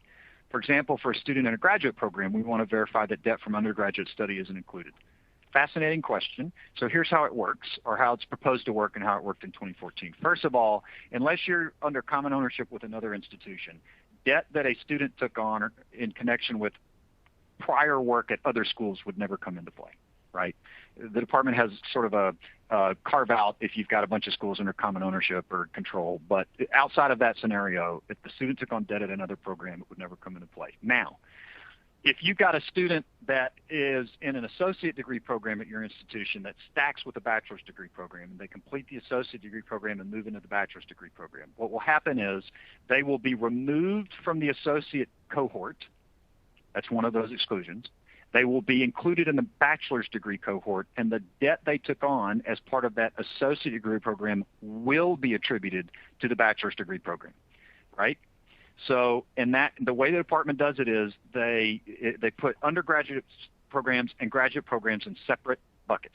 So, any debt you took on at your institution in undergraduate programs will be attributed to the highest credentialed undergraduate program. Similarly, let's say you've got a master's degree student and you've got a master's program that leads into a PhD program, common. And someone spends 2 years and they take on debt in that master's program and matriculate into the PhD program. The debt they took on in the master's program gets attributed to the PhD program and they get pulled out of the master's cohort. So it's like they never existed there, okay? But if I took on debt with my bachelor's degree and then I decided to stay on and go to, law school at that institution, it doesn't cross the line. right? So the debt I took on in the undergraduate program with the bachelor's degree, I stay in that cohort. It'll be calculated for the bachelor's degree program cohort. And then separately, anything I take on with the law school will be dealt over at the law school, even if that's at the same institution, because the department doesn't cross the undergraduate to graduate program line when attributing loan debt. Great question. Any speculation as to why the department would willingly use the COVID year earnings, particular considering the many other concessions the department made during the pandemic regarding student loan repayment? Yeah, I mean, I'll speculate. It is speculation, but I think it is such a priority to the department to get this rule out the door and get it in place and start calculating that they had no choice. Because if the department, I'm going to go back on my slide here, look away. I don't want to make anyone nauseous, depending on what part of the country you're from. But let's go back to this data, the thing. I know my producer knows that there's a smarter way to do this. Okay, but I did it this way. Here we go. So here's the data relationships. Here's the problem. If the department says, well, we're just going to not use 2020, 2021 earnings. The problem is all the way up to 26, 27, you see here, the expanded four-year cohort, you're still getting at least 1 year of the pandemic year earnings. This is the same reason the department resists the retroactivity argument. And people say, why are you using prior year earnings and data? We shouldn't be sanctioned. That's not fair. You shouldn't use data from years that precede the effective date of the rule. But the department's response to that is, but the way this whole thing works is that we've got to have a 3-year separation between the most recent graduating class and their earnings year. And if we wait until, everyone after July 1, 2024, the date this becomes effective, if we don't start looking at people until that year, 24, 25, it'll be 5-6 years from now before we can actually start calculating rates. And the problem is that's 2 administrations away. So my very easy answer is the department just can't. They can't postpone. They have to use prior year data.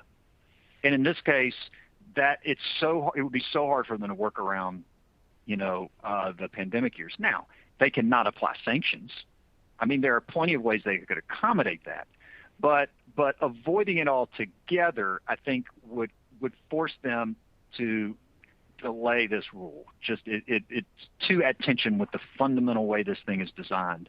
And I also think, candidly, that's one that, I'm really speculating now, but I think that's a big reason you don't see alternate earnings rates and DE challenges, meaning opportunities for schools to challenge data along the way, as we did with the Obama administration rule, because what they learned is that slowed everything down so much, right? It took forever for schools to evaluate stuff and lodge appeals and for them to resolve appeals. And keep in mind, they're going to do this for every program in the United States at every school. You're talking about thousands of programs. What if you had 1,000 appeals filed?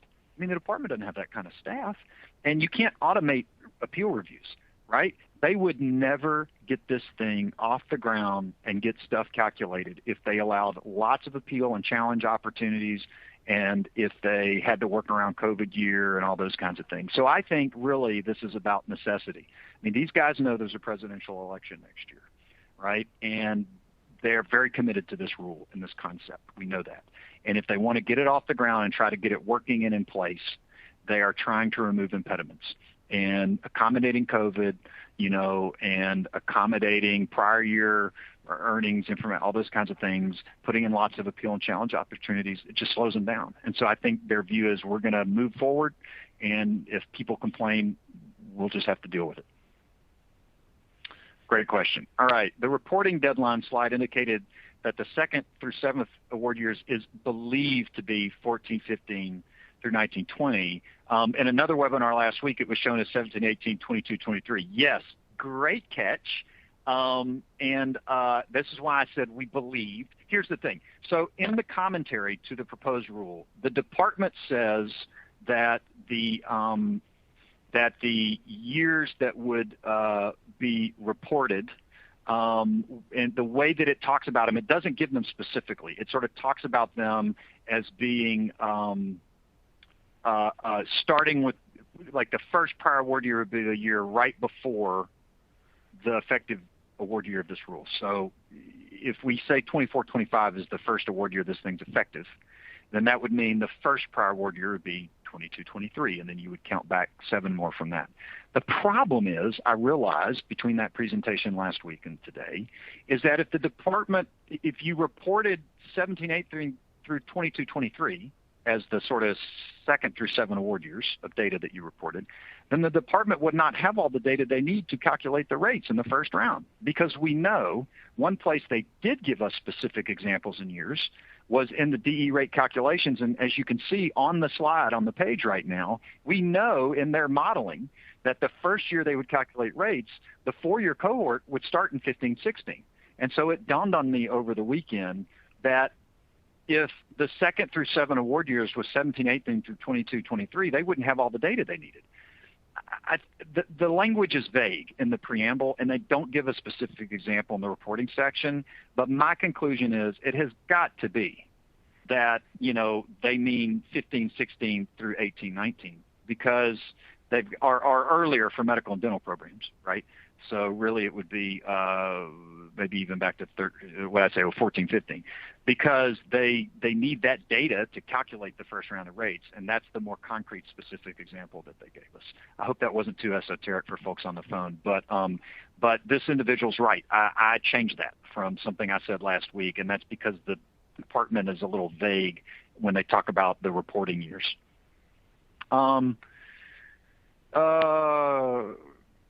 I have multiple comments on different issues. Should I put them all in one submission, or should I submit them each separately? I would put them all in one submission. So meaning if you all are designing comments, I would have one submission from you or your institution or your group, and then I would just make all the points in that single document. I think that makes good sense. And I don't think, maybe part of the question here is strategically, does it take the department longer to review comments? By the way, the department openly stated that one of the reasons they only gave 30 days and not 60 is because they are committed to getting this rule in final form by November 1st, and their concern was if they had the comment period open for 60 days, they would get a larger number of comments and wouldn't be able to review them all by November 1st. I think it's sort of remarkable that they said that, because it seems like the whole point of notice and comment is to make sure that the public is getting an opportunity to point out concerns about the rule. And the department was basically upfront that, we don't want to get too many comments because we're trying to get this thing done by November, which I thought was amazing. But so I guess maybe part of the question here is, would it slow them down if you put them all in separate files? I don't think so. I don't think the department really reviews comments that way. They have AI and other types of software that helps them understand if the same comment's being made across multiple documents, and in fact will winnow that down so they don't have to read 200 separate comments that are all copied and pasted, right? And that's why I said at the outset, individualized comments are more important here. The department, if 1,000 people submit the exact same template of comments, the department will read it once because their software tells them these 1,000 are the same. Right. So I think you might as well just make meaningful, well-crafted comments in a single document. I think that's the best thing you can do. Let's see. Would the carve-out apply to other professional degrees requiring residency? I do not believe so. I think the department is very specific about medical or dental. I see here they're talking about a veterinary medicine program. However, I would say this. If you have a program that has a required residency as part of the program, a medical program, I think you could at least raise the issue with the department. And by the way, great subject for comments. If you look at their language, and their language is pretty specific in the rule and also in the commentary, they're very specific about medical and dental programs. And you say, well, wait a minute, our veterinary medicine program always has a required residency, and it should also be treated this way. That's a great topic for comment. Great topic. Does the department define metropolitan statistical area? They do. There's a definition. Most of the definitions are in 668.2. It's interesting. The last 2 times the department did a gainful employment rule, the definitions were sort of specific to the gainful employment framework, so they were included inside that part of the regulations.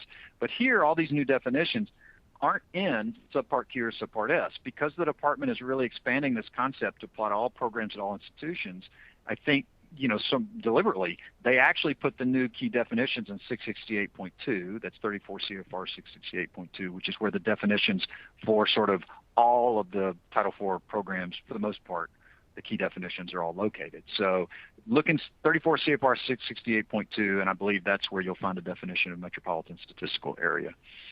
Would international students who are completers be included in the calculation if they're working in the U.S.? It's only Title IV recipients. So to be in the cohort, you have to have completed the program during the applicable award year, and you have to have received Title IV aid. So if you're international and you don't qualify for Title IV aid, you're excluded. You could also be a domestic international student who qualifies for Title IV but who didn't take any, right? And you would be excluded. If you got just a Pell Grant and no loans, you would be included, but your debt number would be 0, which is good. We like those guys. They're really good for the numerator, right? And if you got Title IV and you got loans, you are for sure included. So international students who receive no Title IV or domestic students who receive no Title IV are excluded from the cohort. Great question. Earnings for 2020, 2021, 22, huge impact. Agree. Let's see. How does this impact 12-month certificate programs? Well, I'm not 100% understand the question, but the framework certainly applies to any Title IV eligible program. Let's see. Oh, great point. By the way, somebody very astutely noted that undergraduates cannot borrow $100,000. They are limited to $57,500. And in my little example here, I had some folks with actual debt exceeding that threshold. This is what happens when lawyers try to work with numbers. But it does bring up an interesting point, and it is this. So the New America and some others and the department during NEGREG actually proposed that the debt number should include plus loans. And many people immediately fired back and said, that makes no sense. The whole point of a debt to earnings rate is to measure the student's ability to service their loan debt, and that's their loan debt. If we were talking about trying to measure the overall financial value to taxpayers or to the student, maybe there would be some argument to do plus loans. Then we look at household income. Then we look at, earnings over a 40-year period or something like that. But that's not what this calculation is about. This calculation is about what the student's making 3 years out and whether that's enough to make their loan payments. And then again, it's their loan payments, not their parents' loan payments. That argument's still being made, by the way. New America came out with a piece just a few days ago where they're arguing that plus loan concept should be put back in. By the way, if you disagree with that, I encourage you to consider including that in your comments. And it's important to note that there are some things like that aren't actually in the proposed rule, but are being suggested to the department. So it is important that at least some folks are aware of that and respond to it if they disagree. But in this example, under the proposed rule, as it is currently proposed, plus loans would not be included. So I think I did make a mistake here. Let's see. Who calculates actual debt? The school or the department? 100% the department. So you have to send to the department has the Title IV debt information, right? And then you have to provide them with the private education loan data and how much the student owed at graduation. So if you are a flagship state university, or the person who asked this question, and you have tens of thousands of students, that means in 30 days, or if you exercise the waiver and are eligible for non-GE programs a little bit after that, you've got to come up with the private education loan data and the amount students owed at the time of graduation for those tens of thousands of students. So this also gets into the administrative burden issue, right? So you report to the department the data they don't have, private ed loans, how much the student owed at graduation, cost of attendance allowance or actual amount assessed for, equipment, book supplies, things like that. And then they've got the Title IV, and then they put it all together and they calculate the debt. They also calculate total cost based on information you send them, and then they run the numbers and come up with the lesser of each for all those students and then calculate the median. So all you do is report the data to the department, right? It's a big data dump to the department, and then they calculate those numbers. And the only option you have right now really is to review the completers list to make sure that the graduates that they've got on their list are the right graduates. Under the 2014 version of the rule, you actually had a chance to also review the department's debt calculations. So both the data they used, that would be Title IV and non-Title IV and cost, and how they came up with it. But there's no process like that here. It has been taken out. Again, in my view, probably for speed, so that they don't have to deal with all the appeals. Great question. For transfer students, does the debt from the prior institution travel with you? No, remember that was the prior answer, unless you're under common ownership.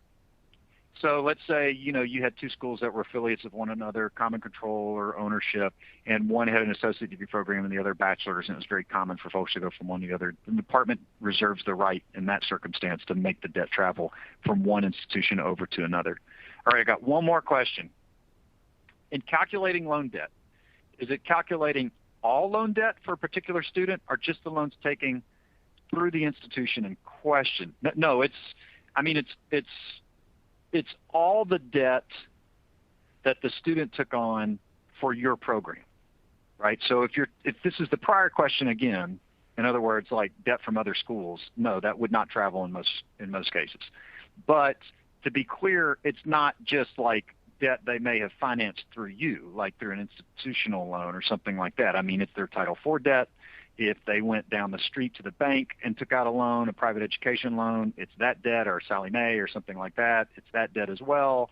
If they signed up on a payment plan with you and still owed $10,000 at the time they graduated under the payment plan, that would get rolled in. So, the debt isn't just like debt they financed through the institution. Let's see. I've got a couple of questions about bad debt write-off and in-school timely payments. I mean, really all of the calculations the department uses to calculate debt, all of those numbers fixed as of the graduation date when they complete the program. So, again, it's effectively a combination of their Title IV debt, any private education loans they took out, and any amount that they may have financed through the institution, sort of in the form of like a payment plan or something like that. But as of their completion date, you figure out what they owed on the ledger, plus private ed loans and any Title IV, and that's it. So if after they graduate, you're having trouble collecting that debt or you're writing stuff off or anything like that, none of that comes into play. When they use the cost number and they're calculating the total cost you charge for the program, they do now say that they will net out institutional scholarships and grants, and there's a definition of what that means in the rule. Let's see, it's 3:55. Can I get in one more question? Has there always been a requirement to include private ed loans in the DE rates calculation? Yes, as far back as I know, in 2010 and 2014. And the only thing I'll end with is this, and this is technical but interesting. If a student takes out a private education loan, the full amount of that private education loan goes into the numerator or the debt calculation, right? Even if they make payments while they're in school. If you put them on a payment plan that's not a private education loan, and you got to look at that definition of private education loan that's in Reg Z and the Department of Ed's regulations. But if it's not a private education loan and they make payments, then you benefit from that because you're just taking the amount owed at graduation. So if they had a $20,000 payment plan over 4 years and they paid in $5,000, it's just $15,000 owed at graduation. So you get the benefit of that. In 2014, I actually had clients who were effectively extending credit, but because of the no interest credit, but the length of the credit, it qualified as a private ed loan. So they were losing the value of those in-school payments. And they shortened the credit so that it ceased to be a private education loan so that they could now benefit from those in-school payments. So there is some strategery here, as they say, but that kind of stuff occurs when you get into the weeds. I'll just end on this. I will again ask folks, and I'll just be upfront, particularly in traditional higher ed, because the proprietary schools and career schools are very plugged into this. They understand the stakes and have been following this rule for 10 years. It's new for degree programs in traditional higher ed. And I said at the top, am concerned that there's a lack of awareness outside of Washington, D.C. in traditional higher ed regarding the stakes of this rule. And if you agree with me, then I encourage you can share this presentation, you can share the memo, or don't share any of our stuff, just reach out to somebody individually, whatever you want to do. But I encourage you to comment if you agree that this is concerning, and to try to raise some awareness and to talk with other folks and to post on listservs or whatever, because we've got 20 days left to comment, 20 days. All right. thank you all for tuning in. I wish you absolutely the best. And if you do have questions about this stuff, you're always welcome to give us a holler. Have a great day.